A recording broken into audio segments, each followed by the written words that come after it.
Death. It's the one experience we all face. Yet what if I told you there are actually two deaths, and one of them could be the greatest transformation of your life? That's right. And this isn't just philosophical speculation. We're talking about a profound understanding that completely reframes how we view both life and death. Today, we're exploring the fascinating concept of the first death as a transformation from our selfish nature, and the second death as true separation from God. What exactly do we mean by these two deaths? Well, according to 2 Corinthians 10, the real battleground isn't physical at all. It's in our minds, our ideas, our loyalties, and values. So this isn't about physical death? Not primarily. The first death is actually about transformation, dying to our selfish nature so something new can emerge. That's fascinating. Can you break that down further? Think of it this way. There's a throne and a cross in every life. The throne represents where someone must rule, and the cross represents where something must die. So it's about who or what sits on that throne? Exactly. When we talk about the first death, we're really talking about surrendering our self-centered nature so something greater can take its place. And this connects to what Paul wrote in Philippians, right? About to die is gain? Yes, Paul's entire life was defined by Christ, his mission, his character, his will. For him, death wasn't a loss, but a gain. But what makes it a gain? That seems counterintuitive to most people. Because it ends the struggle of the great controversy within us. It's like a peaceful rest after a long battle. And what about this second death you mentioned? How is that different? The second death is something far more serious. It's complete separation from God, the source of all life. That sounds pretty final. It is. According to Revelation 20, it's the true danger we face, not physical death, but eternal separation from God.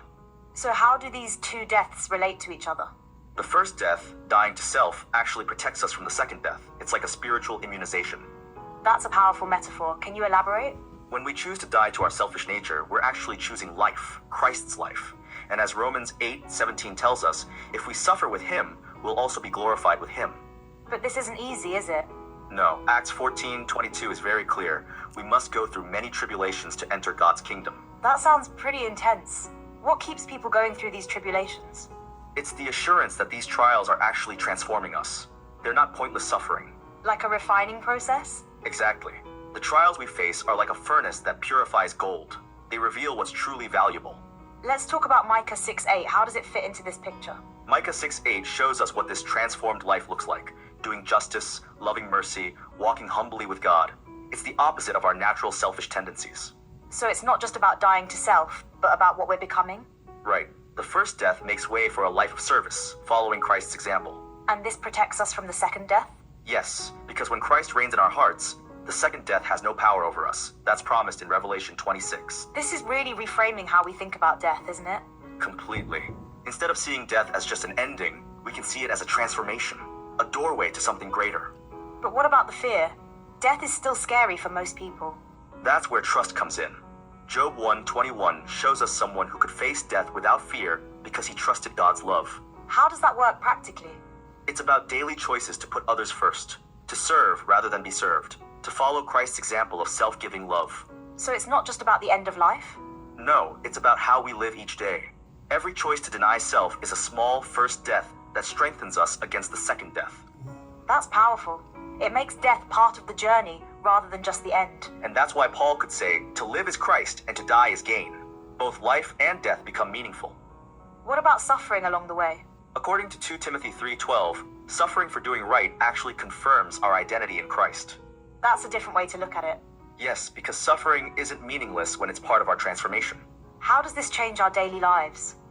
It gives us courage to face challenges, knowing they're part of our transformation rather than just random hardships. And our relationships with others? They become opportunities to practice self-giving love, to die to selfishness and live for others. This is really practical stuff. Yes, because transformation happens in the details of daily life, not just in big moments. What's the biggest challenge people face with this? Letting go of control. We naturally want to protect our self-interest, but transformation requires surrender. That's not easy in today's world. No, but it's the path to true life. When we die to self, we find something greater. Any final thoughts as we wrap up? Remember that the first death, dying to self, is actually a gift. It's our protection against the second death of eternal separation. And it starts with daily choices? Exactly. Every time we choose service over selfishness, we're participating in this transformation. That makes death not an ending, but a beginning. Yes, because in Christ, even death becomes a doorway to new life. Thank you for this fascinating discussion. Thank you. Remember, to die is gain when Christ is our life. And that's all for today's episode of Co-Pilot Podcasts. Until next time, keep choosing transformation over self-preservation.